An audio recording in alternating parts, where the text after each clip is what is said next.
Halo guys, jumpa lagi bersama Mimin. Terima kasih sudah mampir dan mendukung channel kami, sehat selalu buat kalian semua. Oke, kita langsung ke alur ceritanya. Kinmu mengulurkan tangannya untuk mengambil satu dan menggigitnya dengan hati-hati. Rasanya pedas, lebih pedas dari alkohol kuat milik Bacer. Di perutnya, ada rasa terbakar, menyebabkan ki vitalnya aktif secara tidak normal. Saat mengalirkan ki vitalnya, dia benar-benar merasakan energi obat yang mirip dengan pil penguat vitalitas yang dapat meningkatkan kultivasi ki vitalnya, akan tetapi efeknya tidak sebesar pil penguat vitalitas. Apakah makhluk ini tumbuhan atau hewan? Kinmu mengambil beberapa lagi dan melihat makhluk-makhluk ini tidak memiliki mata, anggota badan, atau lubang. Mereka perlu menggunakan tentakel mereka yang seperti kumis untuk menyerap nutrisi dari lumut, sehingga ia tidak dapat menentukan apakah mereka tumbuhan atau hewan. Dia hanya makan satu sementara Hullinger terus melompat-lompat dan memakannya sepuasnya. Berjalan semakin dalam, udara menjadi lebih dingin. Tanpa tahu seberapa jauh mereka melangkah, mereka dapat mendengar suara gemericik air. Ada aliran air kecil dan jernih yang keluar dari dinding gunung.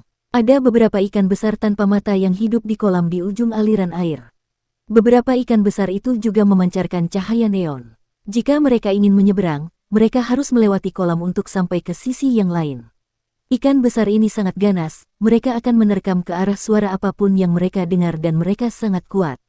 Hullinger berbisik, aku akan melempar kerikil itu untuk mengalihkan perhatian ikan dan kita akan memanfaatkan kesempatan itu untuk menyerbu. Begitu dia memberitahu Kinmu rencananya, dia meraih kerikil itu dengan kakinya dan melemparkannya jauh-jauh. Ketika batu itu menghantam dinding, beberapa ikan besar tanpa mata melompat keluar dari air dan menggoyang-goyangkan ekor mereka di udara. Keempat sirip mereka terbuka seperti empat sayap lebar dan menerkam ke arah lokasi suara itu. Sekarang, Hullinger menuntun Kinmu dan berlari ke sisi lain kolam. Dalam ketergesaannya, pemuda itu mendengar beberapa suara berderak dan melihat ikan aneh itu menabrak dinding dan menggigit beberapa lubang besar di dinding dengan mulut mereka yang ganas. Batu-batu gunung yang sangat keras itu seperti tahu di mulut mereka. Jika mereka menggigit manusia, akibatnya akan terlalu mengerikan untuk dibayangkan. Saat manusia dan rubah berlari ke ujung kolam yang lain, beberapa ikan aneh mendengar suara langkah kaki dan mengepakkan sirip mereka untuk berbalik arah, bergegas ke arah mereka. Ikuti aku, Tuan Muda. Hullinger langsung berlari ke lorong di ujung kolam dan Kinmu mengikutinya. Lorong itu tidak lebar sehingga beberapa ikan besar tidak bisa terbang dan harus menggunakan keempat siripnya sebagai kaki untuk mengejar Kinmu dan rubah kecil di lorong itu. Apakah ini masih ikan? Kulit kepala Kinmu menjadi mati rasa dan segera mengikuti Hullinger. Ikan aneh itu mengejar mereka dari kejauhan dan kembali ke kolam untuk bersembunyi setelah mereka tidak dapat mengejar mereka. Kinmu menghela napas lega. Jalan di depan mereka berangsur-angsur menjadi lebih lebar dan segera mereka memasuki gua berbentuk terompet. Tiba-tiba sinar matahari pada gelombang kristal menyinarinya, membuatnya melihat ke atas dan tercengang. Di atas kepalanya, ombak demi ombak mengalir. Ia dapat melihat gerombolan ikan berenang di atasnya dan bahkan seekor kura-kura emas besar. Ada seekor ikan besar yang seperti perahu kecil dan juga binatang sungai berukuran besar. Seekor ikan besar menjadi bersemangat saat melihat Kinmu dan rubah kecil, membuatnya membuka mulutnya yang ganas untuk menerkam mereka. Namun, ia menabrak dinding air yang tak terlihat dan terpental ke belakang. Ikan besar itu menggelengkan kepalanya karena bingung lalu berenang menjauh. Sungai yang bergelombang, ini adalah dasar sungai yang bergelombang. Kinmu memasang ekspresi aneh, sungai yang meluap berada tepat di atas kita namun airnya tidak membanjiri tempat ini. Melihat ke depan, hatinya bergetar. Satu persatu pilar naga muncul di depannya. Masing-masing pilar naga itu sangat besar dan tingginya puluhan meter. Berdiri tegak di bawah sungai, puncak pilar naga itu bersentuhan dengan sungai. Lantai di bawah kaki mereka dilapisi marmer putih. Saat trotoar itu memanjang ke depan, ada sebuah kompleks istana hanya 300 meter di depan di antara dua baris pilar naga. Pilar-pilar naga mengelilingi komunitas istana dan menahan air sungai agar tidak membanjiri sini. Namun, banyak istana telah runtuh. Pasti ada perubahan besar yang terjadi di sini yang menyebabkan tempat ini berubah menjadi reruntuhan. Hullinger melompat-lompat dan berhenti di depan reruntuhan istana. Kinmu melihat lukisan dinding berbintik-bintik di dinding yang setengah runtuh. Itu adalah lukisan seorang tetua berkepala naga yang mengundang tamunya ke sebuah perjamuan. Tamu-tamu tetua berkepala naga semuanya adalah makhluk aneh. Ada seorang lelaki tua berpunggung kura-kura, seorang wanita berekor ular, seorang biksu, dan juga manusia. Menabrak. Sebuah pilar runtuh dan hampir menghancurkan Kinmu dan rubah kecil. Hulinger datang ke sebuah aula besar yang setengah runtuh dan berkata, "Disinilah aku menemukan buku-buku kuno." Kinmu berjalan mendekat. Di aula yang bobrok itu, Kinmu melihat sebuah bilik batu tersembunyi yang dibangun di dalam dinding. Pintu batu itu sudah runtuh. Itulah sebabnya bilik itu ditemukan oleh Hulinger. Ruang batu itu sudah kosong karena barang-barang di dalamnya mungkin telah dipindahkan oleh Hulinger. "Jika kau terus maju, akan ada bahaya besar." Hulinger menunjuk ke arah pintu masuk yang menjulang tinggi di depan dan berkata dengan gugup, "Itu sangat menakutkan." Kinmu menatap pintu masuk dan samar-samar dapat melihat istana di baliknya. Istana itu masih cukup lengkap dan belum runtuh. Namun, yang aneh adalah tampaknya ada kabut tebal yang menutupi apa yang ada di dalamnya, sehingga Kinmu tidak dapat melihat dengan jelas apa yang ada di dalamnya. Ia hanya dapat merasakan bahwa istana itu mengambang di dalam kabut namun samar-samar dapat terlihat. Ada orang yang menakutkan di dalam. Suara Hulinger bergetar dan berkata, "Begitu kau mencapai pintu, kau akan bisa merasakan auranya, lalu kau akan gemetar dan tidak bisa berdiri." Kinmu melangkah maju dan Hulinger memberanikan diri untuk mengikutinya. Ketika mereka sampai di ambang pintu, Kinmu bisa merasakan atmosfer mengerikan yang sangat kuat menghantam wajahnya, membuatnya menggigil ketakutan. Setengah langit tertutup awan gelap di hari yang cerah tepat di depannya dan di antara awan hitam pekat itu, ada seekor binatang buas yang sangat besar menatapnya. Ilahi, bermartabat, kekuatannya tak tertandingi. Pada saat yang sama, itu adalah binatang buas dan jahat. Inilah bahaya besar yang dibicarakan Hulinger. Kinmu menarik napas dalam-dalam dan menenangkan diri. Semangatnya pun kembali normal. "Mata surga, bangunlah." Formasi ki vital bersilangan di matanya dan menciptakan lapisan tanda pupil saat dia melihat kabut tebal di balik pintu. Di sampingnya, tubuh rubah putih sudah melemah dan jatuh ke lantai dengan perutnya menempel di lantai. Dengan susah payah, dia menggerakkan tubuhnya perlahan kembali ke arah asal mereka. Kinmu mengangkat rubah putih yang lemas itu, "Jangan pegang aku, jantungku berdebar sangat kencang, aku akan mati."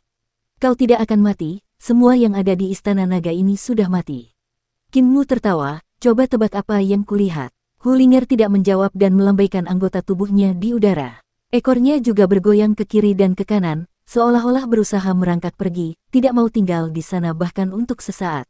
Kinmu tertawa, "Aku melihat Raja Naga Sungai yang bergelombang." Ah! Rubah putih kecil itu tersentak dan pingsan, anggota tubuhnya menjadi lurus dan kaku. Kinmu menunggu sejenak dan rubah putih kecil itu diam-diam membuka salah satu matanya untuk melihat sekeliling. Kinmu menggodanya lagi, "Raja Naga Sungai yang bergelombang." Anggota tubuh Hulinger menjadi kaku dan dia menutup matanya lagi. Raja Naga Sungai bergelombang telah mati. Kinmu tidak tahu apakah harus tertawa atau menangis.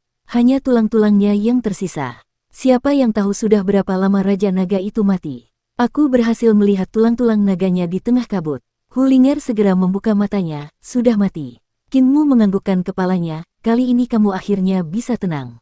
Ikut aku masuk." Hulinger segera menggelengkan kepalanya dan Kinmu hanya bisa menurunkannya tanpa daya. Namun melihat rubah putih itu terus merangkak keluar dengan lemah dengan perutnya di lantai, Kinmu mengangkatnya lagi dan meletakkannya di bahunya. Berjalan menuju pintu, rubah putih itu sangat gugup.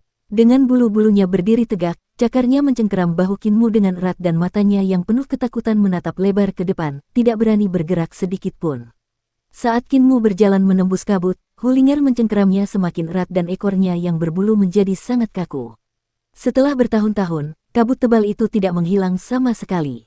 Namun yang aneh adalah Kinmu tidak bisa merasakan kelembapan apapun saat berjalan di dalam kabut. Dia hanya bisa melihat tetesan air yang mengambang di dalam kabut, tenang dan tidak bergerak.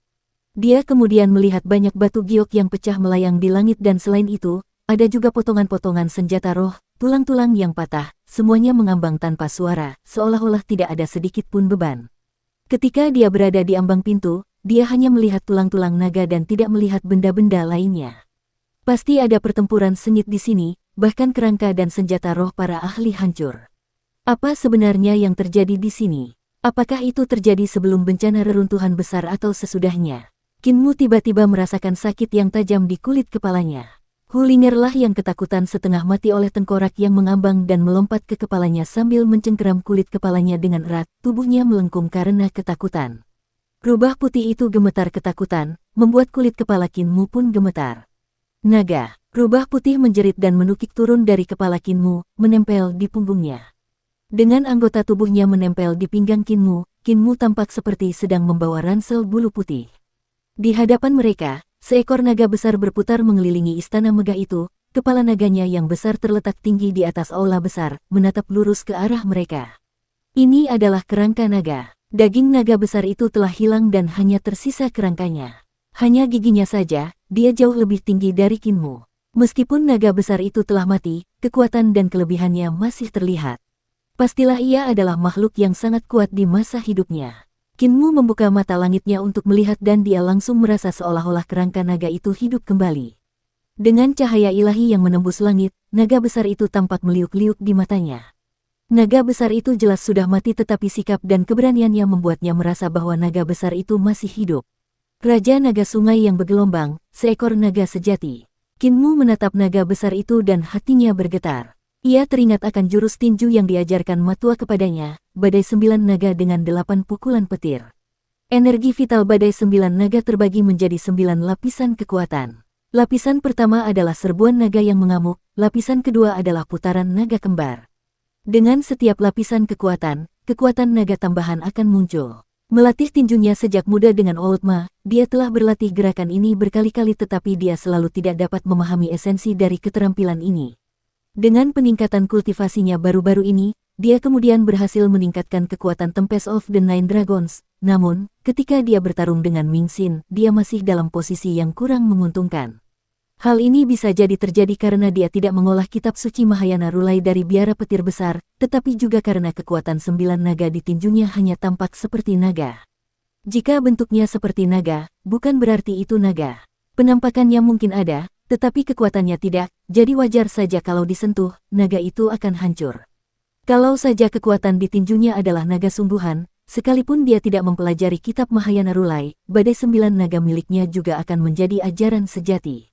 Ini karena badai 9 naga juga meniru dorongan naga sungguhan yang mengendalikan badai. Di tengah badai besar, naga-naga suci membantai musuh-musuhnya. Jika dia berhasil meraih esensi ini, dia tidak perlu mempelajari kitab suci Mahayana Rulai. Badai 9 naga, badai 9 naga. Sambil mengamati kerangka naga itu, Kinmu tanpa sadar melangkah maju. Di matanya, yang ada hanya kerangka naga itu, sambil mengamati bentuk naga itu, struktur tulangnya, kekuatan naga itu, keanggunan naga itu, dan memahami aura serta jiwa naga itu. Ia semakin tenggelam dalam kondisi tak sadarnya saat ia semakin mengamati naga itu.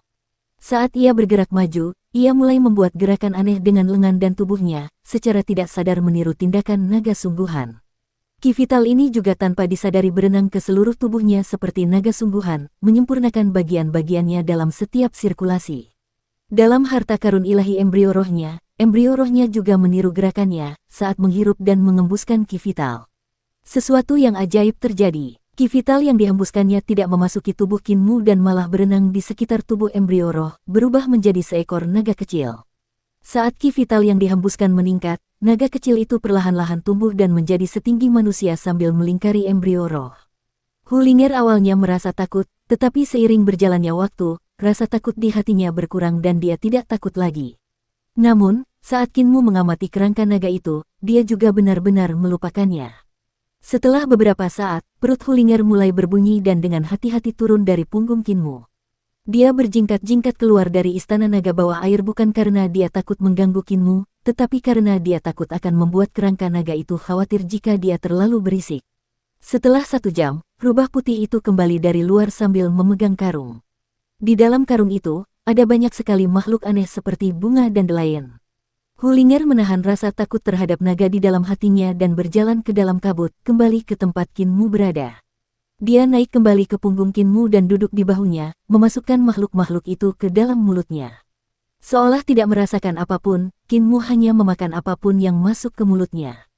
Hulinger memberinya lebih dari 20 makhluk aneh itu sebelum mulai memakannya sendiri dengan senang hati. Kinmu masih belum menunjukkan tanda-tanda akan bangun karena ia terus bergerak maju dengan bebas sambil matanya terpaku pada kerangka naga itu.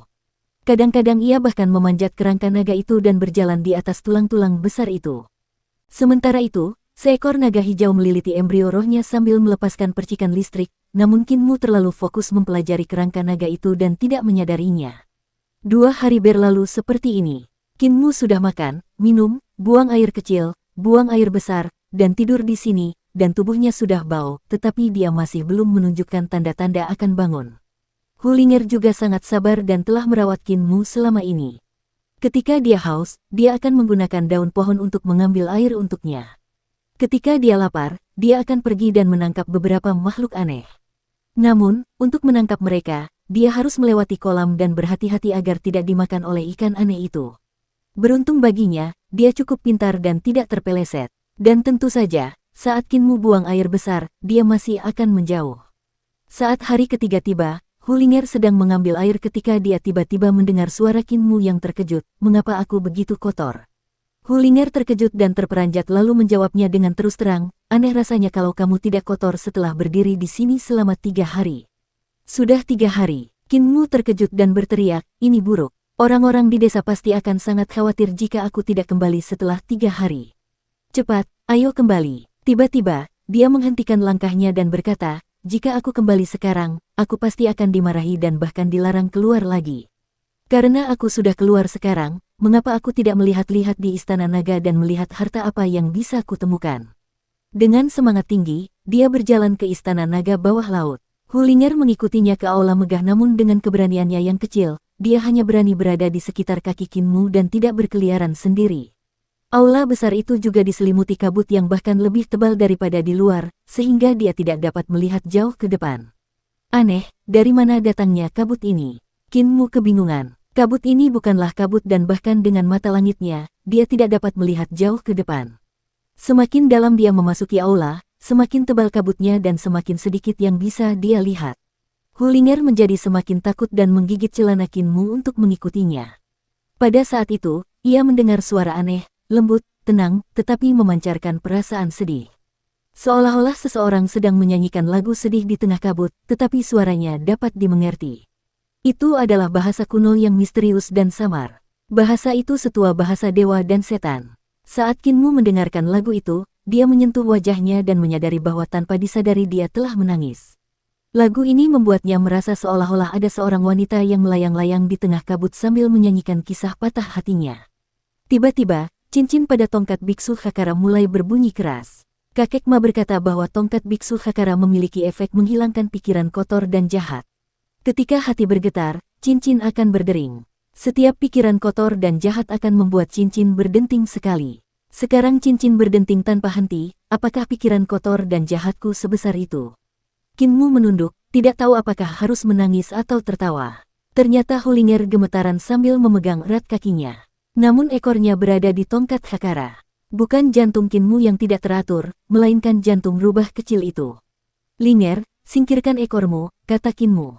Hulinger menggerakkan ekornya dan terus menggigil. Qin Mu mengerutkan kening. Setelah Hulinger menggerakkan ekornya, tongkat Biksu Hakara masih berdenting keras. Mungkinkah ada orang ketiga selain aku dan Hulinger? Mungkinkah pikiran jahat itu berasal dari orang ketiga? Mungkinkah itu wanita penyanyi itu? Tongkat Biksu Hakara berdenting semakin keras. Jelas ada orang ketiga di sini dengan pikiran yang terlalu kotor dan jahat. Dengan merasakan pikiran-pikiran itu, apakah tongkat Hakara akan berdenting tanpa henti? Di udara, lagu itu melayang ke sana kemari, semakin lama semakin menyedihkan. Qin Mu menunduk dan merasakan hawa dingin. Dalam kabut, dia bisa melihat tangan kurus kering meraih tongkat Biksu Hakara dan sebelum tangan itu sempat menyentuhnya, tangan itu diam-diam ditarik kembali seolah-olah tersengat listrik. Qin Mu menyangga tongkat Hakara dan melihat sekeliling, sudut matanya berkedut karena apa yang dilihatnya. Di tengah kabut, telapak tangan kurus mulai mendekatinya dari segala arah dan hanya mundur ketika bertemu dengan tongkat Biksu Hakara. Lagu lembut dalam kabut itu pun mulai terdengar makin jelas, seolah berada di samping telinganya. Apa sebenarnya yang ada di dalam kabut itu? Kulit kepalanya mati rasa dan Hulinger sudah naik ke celananya dan ke punggungnya dan akhirnya melingkari pinggangnya dengan kemejanya. Hanya kepalanya yang berbulu yang terlihat saat dia diam-diam memeriksa sekelilingnya sambil menggigil. Pemandangan ini terlalu menakutkan, membuat Qin Mu juga panik. Namun, saat cincin emas itu berdenting, efeknya menenangkan dan menenangkan hatinya. Dia menenangkan dirinya. Dengan jumlah tangan sebanyak ini, mereka pasti bukan orang yang sama. Apapun itu, semuanya akan mundur. Ki vital Qin Mu tersentak dan mengalir deras ke tongkat Hakara. Mengangkat tongkat biksu dan membantingnya dengan keras, suara dentang keras terdengar sementara tongkat Hakara bersinar ke segala arah. Pada saat yang sama, gambar Buddha muncul di belakang punggungnya sambil duduk bersila di udara, meletus dalam bahasa Sanskerta. Begitulah yang kudengar. Suara Sanskerta dari patung Buddha bergetar. Sejak waktu tanpa awal, semua makhluk telah mengalami kematian dan kelahiran kembali berulang-ulang hanya karena mereka tidak menyadari pemahaman murni yang merupakan hakikat hakiki dari pikiran sejati yang kekal. Sebaliknya, cara kerja pikiran mereka terdistorsi, dan karena cara kerja pikiran mereka terdistorsi, mereka terikat pada siklus.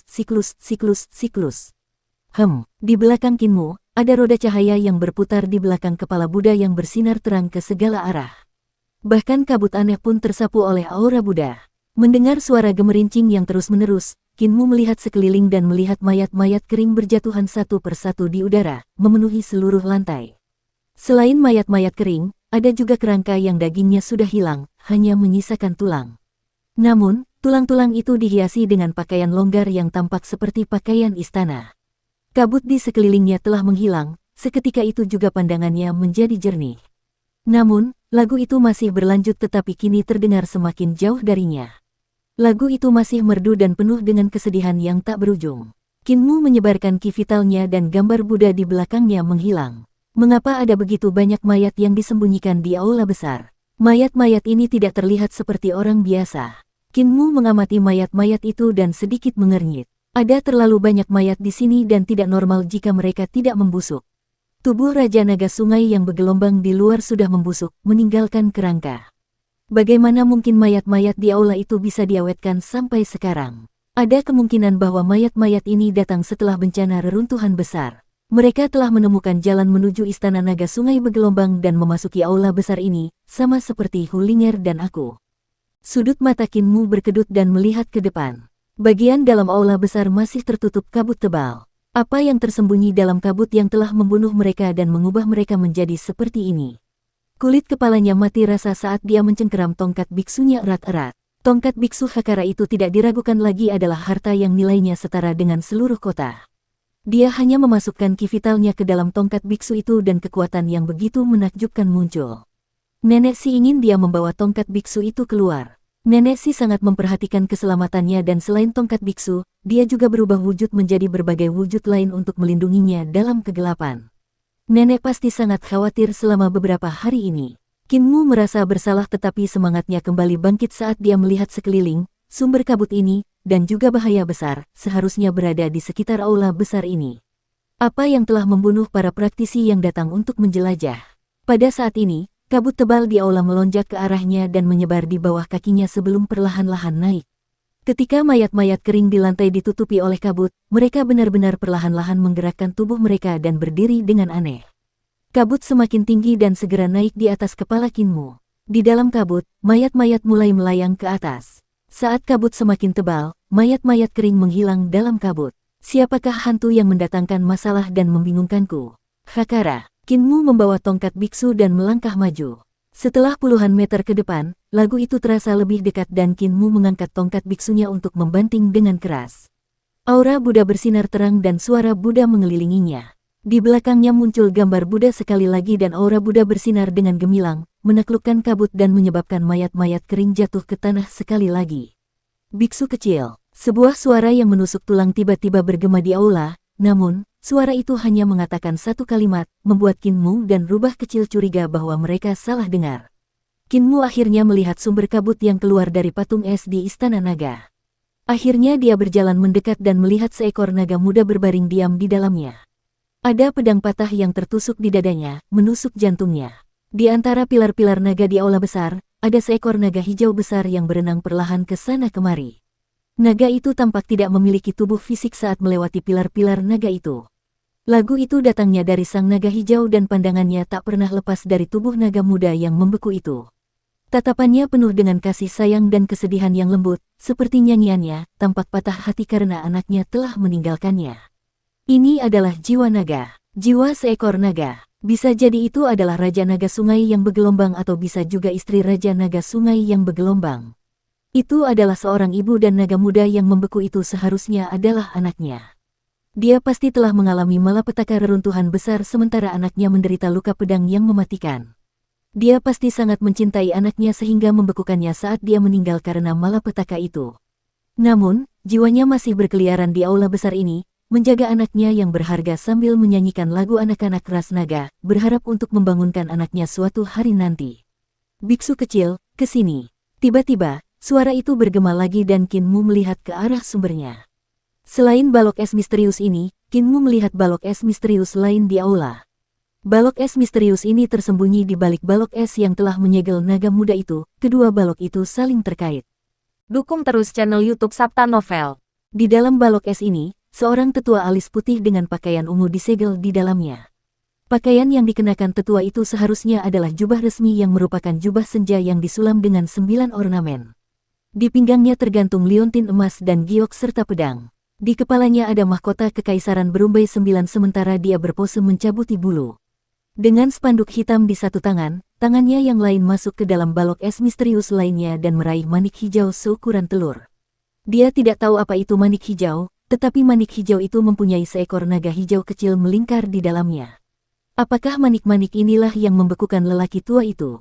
Qin Mu mengedipkan matanya dan melangkah maju untuk memeriksa dengan saksama tetua yang membeku di dalam es, lalu menemukan keanehan. Saat tubuhnya bergerak, mata tetua di dalam es itu ternyata juga ikut bergerak. Suara itu memang miliknya. Qin Mu sedikit takut dan menoleh untuk melihat mayat-mayat kering di tanah, langsung memikirkan suatu kemungkinan. Tetua di dalam es seharusnya adalah orang pertama yang menemukan istana naga sungai bergelombang. Ketika dia menemukan manik-manik ini di dalam es dan ingin mengambil manik-manik itu, dia membeku di tempat.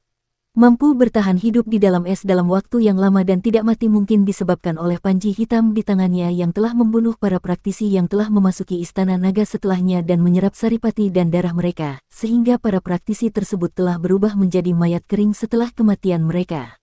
Karena disegel di dalam balok es hingga sekarang, jumlah kultivasi yang dapat digunakan oleh tetua itu seharusnya tidak banyak. Selain itu, dengan membawa tongkat biksu Hakara ke istana naga, Qin Mu mampu bertahan dari kekuatan aneh panji hitam dan lolos tanpa cedera di bawah perlindungan tongkat itu. Jadi itu adalah Hakara milik biksu tua dari biara petir besar. Tidak heran kau mampu bertahan melawan kekuatan kabut yang aneh itu. Sang sesepuh di dalam es itu tak mampu membuka mulutnya, namun ia mampu mengeluarkan suaranya melalui getaran tenggorokannya. Kamu bukan seorang pendeta dari biara petir besar, jadi mengapa kamu memiliki tongkat pendeta tua itu? Qin Mu menjawabnya dengan jujur, junior ini telah mengalahkan muridnya dan memenangkannya. Memenangkannya, sang tetua tertawa terbahak-bahak, bagaimana mungkin biksu tua itu tidak menjadi pecundang? Berapa umurmu? Qin Mu menjawab, saya akan berusia 12 tahun musim gugur ini. Tetua berpakaian ungu memuji, usia 12 tahun dan kau mengalahkan murid biksu tua itu, sungguh luar biasa. Qin Mu mengedipkan matanya dengan polos dan bertanya, mengapa senior terjebak di dalam es ini? Sang tetua terkekeh dan berkata, tentu saja ada cerita di balik ini dan semuanya bermula dari awal ketika, hei, jangan pergi. Kembalilah. Qin Mu berhenti dan berkata seolah-olah dia sedang dalam dilema, senior, saya sedang terburu-buru untuk pulang dan tidak punya waktu untuk cerita. Tetua itu terbatuk dan melanjutkan, singkat cerita, aku membawa beberapa muridku untuk menjelajahi reruntuhan besar dan tidak sengaja menemukan tempat ini. Melihat banyak mayat kering di sini, aku tahu manik naga inilah yang membuat kekacauan dan membunuh semua orang yang masuk ke sini dengan menyerap esensi dan darah mereka, mengubah mereka menjadi mayat kering. Alasan manik itu melakukan ini adalah untuk memperpanjang umur naga muda ini. Sebagai seorang kultivator, aku tidak akan memaafkan perilaku seperti ini dan bersiap untuk menahan manik naga ini agar tidak menyakiti lebih banyak orang. Namun, aku telah membuat kesalahan dengan tidak menyangka manik naga ini adalah manik naga milik Dewa Naga, sehingga aku disegel di sini dalam es. Tidak ada muridku yang selamat. Esensi dan darah mereka diserap oleh manik naga ini untuk memperpanjang umur naga muda itu. Hulinger yang bersembunyi di dada Qin Mu dan menjulurkan kepalanya, berbisik, apakah Anda percaya ceritanya, Tuan Muda? Qin Mu ragu-ragu. Tebakannya adalah kebalikan dari apa yang dikatakan tetua itu. Cerita tetua itu adalah bahwa induk naga telah menggunakan manik-manik naga untuk menyakiti orang-orang dengan menyerap esensi dan darah mereka untuk menyelamatkan anaknya dengan memperpanjang hidupnya. Lebih jauh, tetua itu adalah orang benar yang tertipu oleh manik-manik naga. Sedangkan dugaan Qin Mu adalah bahwa sesepuh itu disegel oleh es dan untuk memperpanjang hidupnya sendiri, dia telah menggunakan seni jahat untuk menyerap esensi dan darah para praktisi di sini.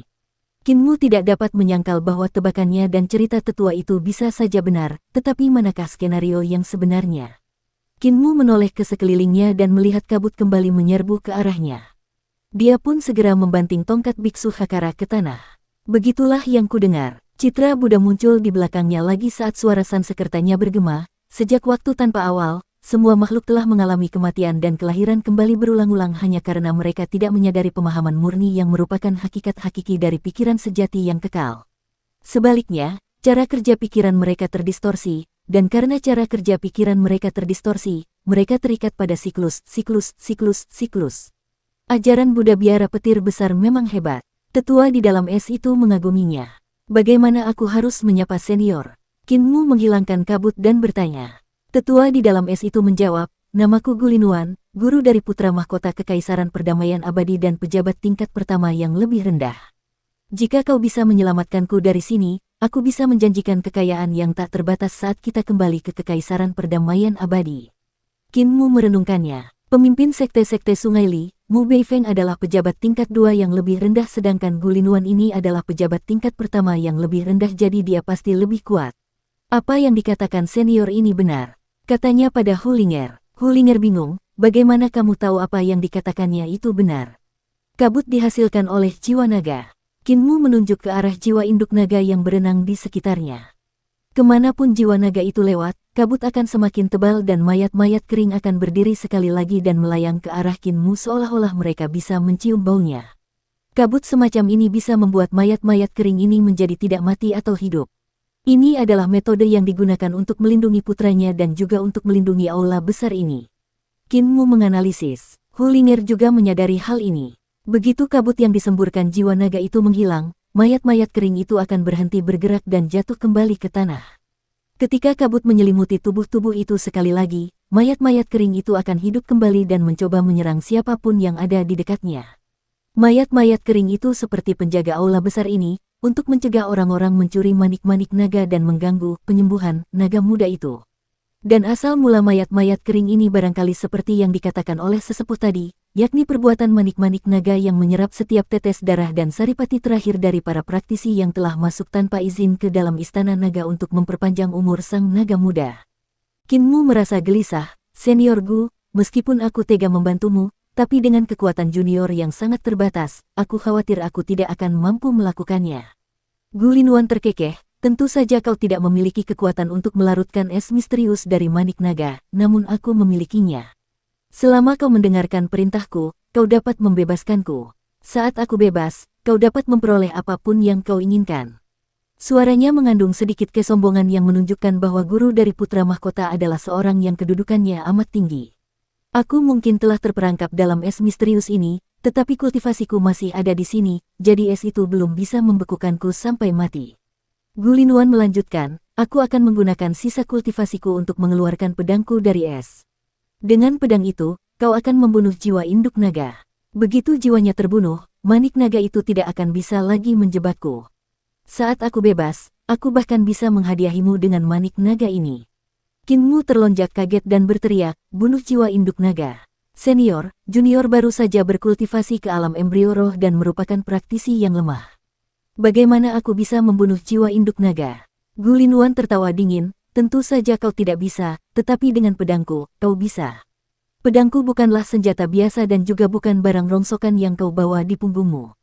Pedang ini adalah pedang peringkat pertama dari keluarga kekaisaran. Pedang ini ditempa oleh harta karun dan pandai besi terbaik yang dikumpulkan oleh Kekaisaran Perdamaian Abadi. Total ada 16 pejabat peringkat pertama dan jadi total ada 16 pedang seperti itu. Setiap pedang memiliki nama sendiri dan pedangku disebut pedang pelindung junior. Kinmu ragu sejenak, bagaimana pedang ini jika dibandingkan dengan tongkat biksu di tanganku? Gulinuan mencibir, tongkat biksu Hakara milik biksu tua itu memang bagus dan biara petir besar juga merupakan salah satu sekte besar yang terkenal dan langka di dunia ini. Namun, bagaimana harta karun yang ditempa oleh kekuatan sekte dapat dibandingkan dengan harta karun yang ditempa oleh kekuatan kekaisaran? Di Kekaisaran Perdamaian Abadi, bahkan ada 2 hingga 3 sekte besar seperti biara petir besar. Hati Kinmu bergetar. Dia juga sedikit bingung dan bertanya, karena senior memiliki harta karun semacam ini, mengapa kamu tidak membunuh jiwa ibu naga? Gulinuan terdiam dan akhirnya berkata setelah beberapa saat, awalnya aku tidak memikirkan hal yang krusial dan hanya berpikir tentang menghilangkan bahaya tersembunyi dari manik-manik naga untuk generasi mendatang kita, namun dalam kecerobohanku aku telah jatuh ke dalam perangkap ini dan sebelum aku menyadarinya aku tidak dapat melepaskan diri dari es. Sudah terlambat. Setelah disegel, aku hanya bisa berpegangan pada ki vitalku untuk mencegah diriku mati beku karena es misterius itu. Bahkan jika aku ingin mengendalikan pedangku, aku tidak bisa melakukannya dalam keadaan lemahku lagi. Tahukah kau sudah berapa lama aku disegel di sini? Gulinuan menghela napas, 200 tahun penuh. Selama 200 tahun, aku telah disegel di sini. Sangat sulit bagiku untuk memperpanjang hidupku sampai sekarang. Kinmu bersimpati dengan keadaannya dan berkata, jika aku disegel dalam es selama 200 tahun, aku pasti sudah gila. Sungguh luar biasa bagi senior untuk bertahan sampai sekarang. Gulinuan menghela napas lagi, untunglah kau datang. Aku akan menggunakan ki vitalku yang tersisa untuk mengeluarkan pedang pelindung juniorku dari es misterius itu. Bunuh jiwa ibu naga itu untukku dan bebaskan aku. Kinmu menganggukkan kepalanya dan berkata dengan hormat, junior akan melakukan yang terbaik. Gulinuan mengumpulkan sisa ki vitalnya dan pedang di pinggangnya mulai bergerak, namun sangat lambat. Setelah 2 jam, gagang pedang itu hampir tidak terlihat. Setelah beberapa waktu, seluruh gagang pedang terungkap, namun sarung pedang masih membeku oleh es misterius. Gulinuan tampak lelah dan suaranya serak, ki vitalku hampir habis. Cepat bunuh induk naga itu. Kinmu mengakuinya dan benang ki vitalnya yang setebal lengan melesat keluar dan menyapu gagang pedang. Dengan suara gesekan, pedang pelindung junior keluar dari sarungnya dan langsung bersinar terang. Mata Kinmu dan Hulinger terasa sakit seolah-olah cahaya pedang telah melukai mata mereka. Baru setelah beberapa saat mata mereka pulih dan dapat melihat dengan jelas lagi. Apa yang sedang kamu lakukan? Gulinuan tidak tahu apakah harus tertawa atau menangis ketika dia melihat benang ki vital Kinmu yang sangat tebal menyapu pedang pelindung juniornya untuk mengejar induk naga namun tidak mampu mendaratkan serangan. Apa yang kau lakukan? Siapa yang memanipulasi pedang sepertimu? Siapa yang mengajarimu teknik pengendalian pedang? Siapa yang mengajarimu keterampilan pedang? Kinmu berhenti dan menjawab dengan jujur, aku tidak tahu teknik pengendalian pedang, juga tidak tahu keterampilan pedang apapun. Gulinuan hampir mati karena marah dan kepalanya mulai sakit. Dia kemudian bertanya dengan marah, mengapa kamu membawa-bawa kantong pedang jika kamu tidak tahu teknik pedang atau keterampilan pedang? Kinmu menjawab dengan malu, kantong pedang ini sangat berat jadi aku membawanya kemana-mana sebagai bentuk latihan. Gulinuan hampir muntah darah. Keterampilan pedang kasar semacam ini membuatnya ingin melompat keluar dari es misterius itu lebih dari apapun. Baiklah, aku akan mengajarimu teknik pengendalian pedang dengan menggunakan ki untuk memanipulasi pedang dan keterampilan pedang. Dia menahan amarahnya dan melanjutkan, setelah kamu mempelajarinya, kamu akan mampu membunuh ibu naga. Kinmu menggelengkan kepalanya, aku tidak belajar. Gulinuan menjadi marah. Jika dia tidak disegel oleh es misterius, dia akan melompat keluar dan menghajar bajingan ini sampai babak belur. Nenek berkata akan ada seseorang yang mengajariku ilmu pedang yang lebih baik dan jika aku mempelajari ilmu pedang milik orang lain, orang itu tidak akan mengajariku lagi. Gulinuan menenangkan dirinya dan tertawa keras, keterampilan pedang yang lebih baik. Tahukah kau bahwa keterampilan pedang terbaik di dunia adalah keterampilan pedang Kekaisaran Perdamaian Abadi? Imperial Preceptor telah mengumpulkan semua keterampilan pedang di dunia dan memanggil semua Grandmaster keterampilan pedang di dunia untuk mendirikan keterampilan pedang Kekaisaran Perdamaian Abadi. Bukankah keterampilan pedang terbaik jika didirikan atas kebijaksanaan semua Grandmaster keterampilan pedang? Bukankah keterampilan pedang itu akan melampaui keterampilan pedang yang didirikan oleh para leluhur dari apa yang disebut sekte pedang itu?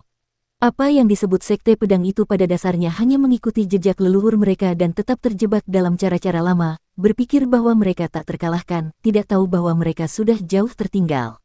Kinmu menatap kosong. Dia merasa kata-kata Gulinuan sangat logis dan dia tidak bisa menyangkalnya. Karena insiden dengan sekte Sungai Li, dia tidak mempunyai kesan yang baik terhadap guru kekaisaran tetapi dia tetap terkesan dengan kemurahan hati guru kekaisaran. Memiliki kemurahan hati seperti itu untuk mengabaikan bias sektarian dan perbedaan antar sekte, memungkinkan para Grandmaster ilmu pedang di seluruh dunia untuk menyatukan pikiran mereka untuk menciptakan ilmu pedang yang sama sekali baru. Sulit untuk tidak terkesan oleh orang baik ini. Tidak belajar, Kinmu menggelengkan kepalanya. Gulinuan ingin sekali memecah kebekuan dan memukul pantat Kinmu dengan kejam. Setelah semua yang dikatakannya, dia memang pantas dihajar karena tidak mau belajar. Setelah beberapa saat, Gulinuan tiba-tiba tersenyum, baiklah, aku tidak akan mengajarimu keterampilan pedang. Aku akan mengajarimu teknik pengendalian pedang. Teknik pengendalian pedang bukanlah keterampilan pedang, jadi itu tidak akan mengganggumu mempelajari keterampilan pedang orang lain.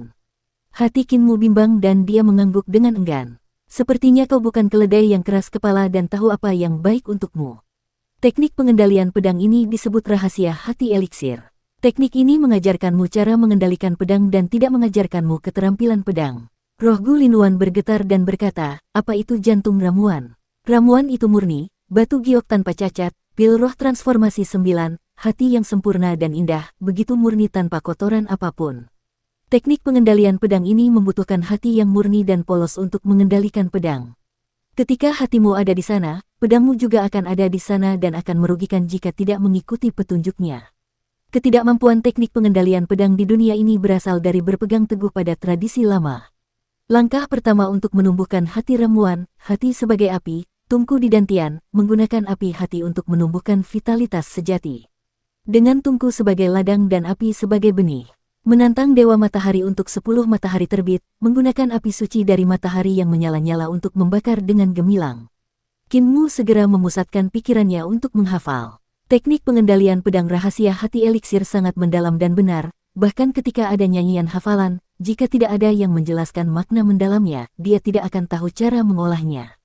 Gu Linluan mengulang seluruh rahasia hati eliksir sekali lagi dan menjelaskan kedalaman kultivasi kata demi kata.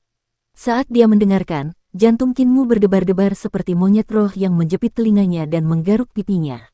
Setelah beberapa saat, Gu Linluan selesai menjelaskan rahasia hati eliksir sekali lagi, pergilah berlatih dulu sebelum mengendalikan pedang. Jika kamu lambat, akan butuh 10 hari dan 2 hari jika kamu cepat sebelum kamu dapat menggunakan ki untuk memanipulasi pedang pelindung junior untuk membunuh jiwa naga induk. Rubah kecil di dadamu juga mendapat manfaat bersamamu dan memiliki kesempatan untuk mempelajari teknik pengendalian pedang terbaik di dunia. Kinmu dipenuhi rasa terima kasih saat menggenggam tangannya dan membungkuk ke tanah. Terima kasih senior atas ajaranmu. Junior akan mengukirnya dalam ingatanku. Gu Linluan tersenyum, jika kau tahu rasa terima kasih, maka cepatlah kembangkan dan bunuh jiwa ibu naga. Jika kau punya pertanyaan, jangan ragu untuk bertanya padaku. Kinmu segera mengeksekusi Secrets of Elixir Heart. Secrets of Elixir Heart mengharuskan seseorang untuk melihat dantian mereka sebagai sebidang ladang. Untuk membajak dantian dan menanam sumber api. Ketika 10 matahari terbit di langit di atas dantian, mereka akan memelihara sumber api dan memperkuatnya, mengubah dantian menjadi tungku yang menyala dengan api suci yang mengamuk. Setelah mencapai keberhasilan kecil, seseorang dapat dianggap menguasai dasar ramuan hati. Ketika hati ramuan mencapai keberhasilan kecil, pedang seseorang akan mengikuti pikirannya ketika mereka mengendalikan pedang, yang memungkinkan hati dan pedang menjadi satu. Mudah diucapkan tetapi sulit dilakukan. Memelihara sumber api menjadi api suci tidaklah mudah dan mengolah jantung ramuan bahkan lebih sulit lagi, oleh karena itu jantung ramuan dibagi menjadi 9 transformasi. Selama Kinmu dapat mengolah transformasi pertama, keterampilannya dalam menggunakan ki untuk memanipulasi pedang akan melampaui kemampuannya sebelumnya dan tidak diragukan lagi, akan mengejar jiwa ibu naga. Fondasimu sangat kokoh. Gu Linluan tercengang. Dalam waktu singkat, Kinmu telah membajak dantiannya dan menanam sumber api.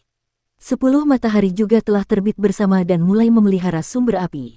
Ini menunjukkan bahwa kultivasi Kinmu agak padat. Jika praktisi biasa lainnya, mereka mungkin akan kesulitan menanam sumber api apalagi membuat 10 matahari terbit. Hanya dengan mengonsumsi pil roh dan obat ajaib secara terus-menerus, seseorang dapat mempertahankan ki vital mereka untuk menanam sumber api yang cukup. Kinmu bahkan tidak perlu mengonsumsi pil roh dan obat ajaib dan mampu mengisi seluruh dantiannya dengan sumber api dalam satu gerakan. Selain itu, ia masih memiliki banyak ki vital yang tersisa untuk mengubahnya menjadi 10 matahari yang menyinari dantiannya. Sangat jarang bagi orang untuk memiliki kultivasi seperti ini di alam embrio roh. Dengan kecepatan kultivasinya yang mengerikan, dia tidak memerlukan waktu 10 atau 2 hari, hanya 1 hari dan dia akan mampu mencapai transformasi pertama rahasia hati eliksir, membunuh naga dan membebaskanku dari sini. Tatapan mata Gu Linluan bergetar. Sungguh seorang jenius muda yang luar biasa, aku tidak ingin membunuhnya begitu saja. Dia mendesah penuh penyesalan dalam hatinya, namun reruntuhan besar adalah tanah yang ditinggalkan para dewa. Bahkan serangga di sini pun bersalah, apalagi manusia, dan mereka semua harus mati. Selain itu, aku juga lapar. Aku belum makan apapun selama 50 tahun terakhir. Waktu yang dibutuhkan Kinmu untuk mencapai transformasi pertama lebih singkat dari yang diperkirakan Gu Linluan. Saat itu sudah lewat tengah malam dan langit di luar berangsur-angsur menjadi lebih cerah saat sinar matahari menembus air sungai bergelombang dan menyinari istana naga di bawah air. Qin Mu berdiri dan sebuah pikiran melintas di benaknya. Tiba-tiba, ki vitalnya yang melingkari pedang pelindung junior menembus kabut tebal dengan suara desiran, terbang ke sana kemari secepat kilat. Si. Suara menusuk dari pedang pelindung junior terdengar saat Qin Mu langsung mengendalikan pedangnya untuk menusuk 100 kali berulang kali, menyilaukan mata. Sekalipun dia tidak menguasai ilmu pedang, tusukan sederhana saja darinya sudah jauh lebih menakutkan daripada Qian Qiu, murid dari Sekte Sungai Li yang dikenal sebagai Sekte Pedang. Rahasia eliksir heart memang luar biasa. Qin Mu sekali lagi mengungkapkan rasa terima kasihnya dengan membungkuk kepada Gu Linluan dengan tulus. Terima kasih senior karena telah memberikan keterampilanmu. Junior akan mengingat senior sepanjang hidupku. Gu Linluan tertawa terbahak-bahak. Kamu juga sangat berbakat untuk dapat memahami dan mengolah transformasi pertama dari jantung ramuan dalam waktu yang singkat. Namun, rubah kecil di sampingmu tidak secepat dirimu. Cepatlah, kendalikan pedang dan bunuh ibu naga itu. Gu Linluan sangat gembira. Dengan kebebasan yang sudah di depan mata, bahkan para ahli hebat seperti dia tidak dapat menahan diri untuk tidak terpengaruh oleh kekhawatiran tentang keuntungan dan kerugian pribadi mereka. Anak ini punya bakat yang tinggi dan juga telah menyelamatkanku, aku jadi tidak tega membunuhnya. Pada saat ini, Qin Mu berbalik dan pergi, membawa pedang pelindung junior keluar dari istana naga saat tubuhnya menghilang dalam kabut tebal. Gu Linluan menatap kosong dan tidak bisa menerima apa yang baru saja terjadi. Qin Mu telah membawa pedang pelindung junior dan Hu Ling'er keluar dari istana naga tanpa ragu sedikit pun. Lebih baik kau kembali. Gu Linluan meraung marah, kau mengingkari janjimu, dasar bajingan. Aku telah mewariskan teknikku dan memberikan pedangku padamu, mengapa kau tidak membunuh ibu naga itu? Di luar istana, suara Qin Mu terdengar semakin jauh. Senior, induk naga memang telah menggunakan manik naga untuk membunuh banyak praktisi yang telah memasuki tempat ini, namun, manik naga hanya akan mengubah mereka menjadi mayat berjalan kering. Namun, di istana naga, ada banyak mayat yang tidak mati di tangan manik naga karena mereka tidak berubah menjadi mayat kering dan malah menjadi kerangka. Gu Linluan terkejut, kapan kamu menemukan bajingan itu? Aku menemukannya saat aku memasuki istana naga. Gu Linluan menggertakkan giginya dan membalas dengan dingin, apakah kamu benar-benar baru berusia 12 tahun? Seorang anak laki-laki berusia 12 tahun dapat menyadari semua hal ini. Untuk memahami apa yang sebenarnya terjadi. Untuk juga mengalahkanku dalam permainanku sendiri tanpa mengedipkan mata. Junior baru berusia 12 tahun musim gugur ini. Aku baru berusia 11 tahun sekarang. Suara Qin Mu semakin lembut sebelum menghilang sepenuhnya. Kata-kata kasar mulai keluar dengan keras dari istana naga, mendarat di telinga Qin Mu dan Hu Ling'er. Hu Ling'er menjulurkan kepalanya dari dadamu dan bertanya dengan heran, Tuan mudamu, bagaimana Anda tahu dia punya niat jahat? Qin Mu menjelaskan, ketika kita baru saja tiba, apakah kau memperhatikan banyak kerangka selain mayat kering yang jatuh dari udara ketika aku menggunakan tongkat biksu untuk mengusir kabut? Hu Ling'er menganggukkan kepalanya. Dia melihat kerangka kering yang mengenakan jubah resmi tertimpa mayat kering yang jatuh menimpa mereka. Pakaian yang dikenakan kerangka itu adalah jubah resmi. Qin Mu melanjutkan, Gu Linluan berkata bahwa dia telah membawa banyak murid ke reruntuhan besar untuk berlatih dan menemukan istana naga bawah laut ini. Murid-muridnya seharusnya terbunuh oleh manik-manik naga, tetapi jika memang demikian, esensi dan darah dalam tubuh mereka akan tersedot keluar, mengubah mereka menjadi mayat kering dan bukan kerangka. Jika mereka tidak terbunuh oleh manik-manik naga, lalu bagaimana mereka bisa mati? Hu Ling'er tiba-tiba tersadar dan segera menjawab, Gu Linluan memiliki panji hitam yang sangat aneh di tangannya yang lain. Selama proses penyegelan, dia pasti telah menggunakan panji hitam itu untuk membunuh murid-muridnya. Ketika dia disegel dalam es misterius oleh manik naga dan tidak dapat melarikan diri, dia tahu dia akan terjebak di sini untuk waktu yang lama. Konflik terjadi berulang kali di antara para pejabat. Meskipun mereka adalah murid-muridnya, mereka semua adalah pejabat kekaisaran perdamaian abadi dan tidak memiliki hubungan guru dan murid. Orang-orang ini bahkan mungkin tidak memberitahu keluarga kekaisaran untuk datang menyelamatkannya.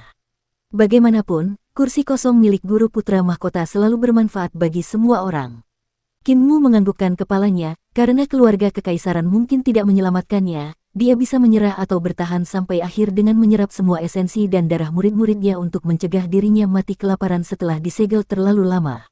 Namun metodenya berbeda dari manik-manik naga milik ibu naga, itu lebih aneh dan telah menyerap daging murid-muridnya juga, mengubah mereka menjadi kerangka. Apakah kamu ingat ketika kita baru saja memasuki istana naga dan tongkat biksuku terus berdering? Hulinger teringat saat dia berbaring di celana Kinmu dan menggigil hebat. Kinmu bahkan memintanya untuk menggerakkan ekornya. Saya pikir itu adalah pikiran mayat kering yang telah memengaruhi tongkat biksu Hakara, sehingga menyebabkannya berdenting tanpa henti. Namun mayat kering tidak memiliki kesadaran, jadi saya pikir itu adalah pikiran kotor dari jiwa ibu naga. Yang aneh adalah ketika saya sampai di sisi Gulinuan, tongkat biksu itu berhenti berdenting, jadi itu pasti bukan pikiran kotor dari jiwa ibu naga dan itu adalah milik Gulinuan. Kinmu melanjutkan, alasan mengapa tongkat biksu itu berhenti berbunyi adalah karena Gulinuan tidak lagi memiliki pikiran yang kotor. Karena kita memiliki tongkat biksu Hakara yang melindungi kita, dia tidak akan bisa memakan kita, jadi dia hanya perlu menggunakan kita untuk membebaskannya. Hulinger tercengang. Setelah beberapa saat, rubah kecil itu tergagap dan berkata, "Tuan muda, apakah Anda benar-benar baru berusia 12 tahun? Aku baru berusia 12 tahun setelah musim gugur." Kinmu tersenyum jujur. "Kau pasti juga siluman rubah, kan?" Hulinger menjadi bersemangat, "Kamu pasti rubah jantan yang telah menjadi cerdas. Jenis yang sangat pintar." Kinmu mulai menggerutu, "Kau tidak tahu bagaimana aku menghabiskan masa kecilku. Sejak kecil aku telah ditipu oleh sekelompok pria dan wanita tua, bahkan sebelum aku keluar untuk berburu, nenek telah menipuku untuk mengambil telur dari kandang ayam. Ada seekor naga betina di dalamnya yang tidak mungkin bisa kumenangkan. Setelah dikejar dan dipukuli oleh naga betina itu kemanapun aku berlari, nenek mengambil kesempatan untuk menyelinap dan mengambil telur itu. Setelah beberapa saat, mereka dengan selamat melewati kolam dan berjalan keluar dari kuil Raja Naga." Hulinger membangkitkan angin iblis dengan mantranya dan Kinmu melaju mengikuti angin saat mereka kembali ke gubuk jerami di depan air terjun. Kinmu sedang terburu-buru untuk kembali ke desa sehingga ia mengucapkan selamat tinggal kepada Hulinger yang tersenyum. "Mengapa kamu terburu-buru kembali ketika kamu begitu kotor dan bau sekarang? Ada kolam di samping air terjunku di mana kamu bisa mandi terlebih dahulu. Aku akan mencuci pakaianmu dan membiarkannya kering. Bukankah lebih baik jika kamu mengenakan pakaian bersih? Selain itu, masih ada beberapa keraguan tentang kultivasi yang harus aku konsultasikan denganmu."